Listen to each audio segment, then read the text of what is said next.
सहजच ना मला इंस्टावरती आज ही रील्स सापडली, ती म्हणजे कांद्याचा पराठा, कांद्याचा लच्छेदार पराठा. म्हटले चला ट्राय करून बघूया मुलांना आवडतोय का.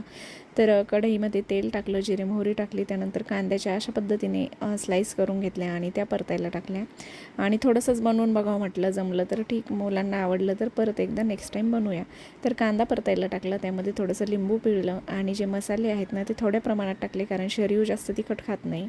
आणि थोडंसं बेसन पीठ टाकून छान असं फ्राय करून घेतलं. त्यानंतर आपला जो पोळीचा कणिक असतं ना तेच घेतलेलं आहे आणि छान पोळी लाटून घेतली. त्यानंतर जे कांद्याचं मिश्रण करून घेतलेलं होतं ना ते त्यावरती टाकून अशा पद्धतीने रोल करून घेतले आणि मस्त लेयर्सवाला पराठा तयार करून घेतला. पण पराठा तुम्ही बघू शकता, अक्षरशः त्याचा आकारच बदलून गेलेला आहे.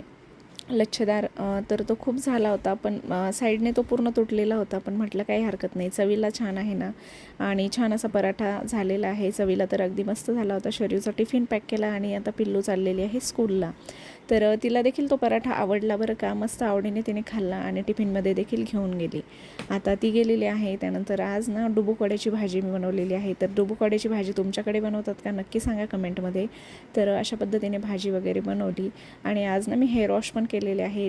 त्या दिवशी मला माझे हेअर्स खरंच खूप आवडतात, खूप सिल्की आणि शायनी होतात आणि 2 दिवसानंतर लगेच ऑइल सुटायला सुरुवात होते. तर पावसाचं वातावरण तर आज पण झालेलं आहे. म्हटलं चला थोडंसं वातावरण मोकळं आहे, थोडं ऊन पण पडलेलं आहे, तर तोपर्यंत कपडे वगैरे सुकत टाकावे.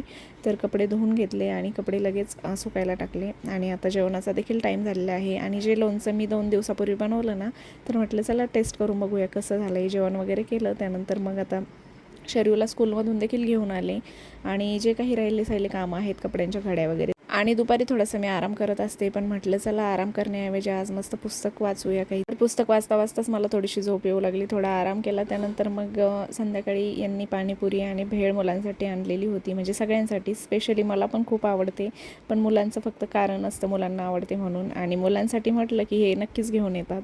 आणि आता चहा घेण्या अगोदर एकदा मस्त पाणीपुरी आणि भेळचा आस्वाद घेऊया. त्यानंतर मस्त चहा आणि मग लगेच संध्याकाळच्या कामाला सुरुवात.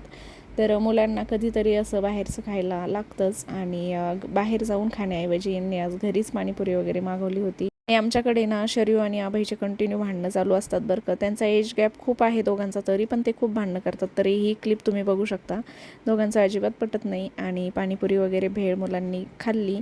त्यानंतर भांडणं वगैरे पण झाले. भांडणं मिटवल्यानंतर हे सगळं त्यांना खायला दिलं आणि आता दोघं पण खुश आहेत, पाणीपुरी एन्जॉय करतायत. चला तर भेटूया पुन्हा नवीन व्लॉगमध्ये. बाय.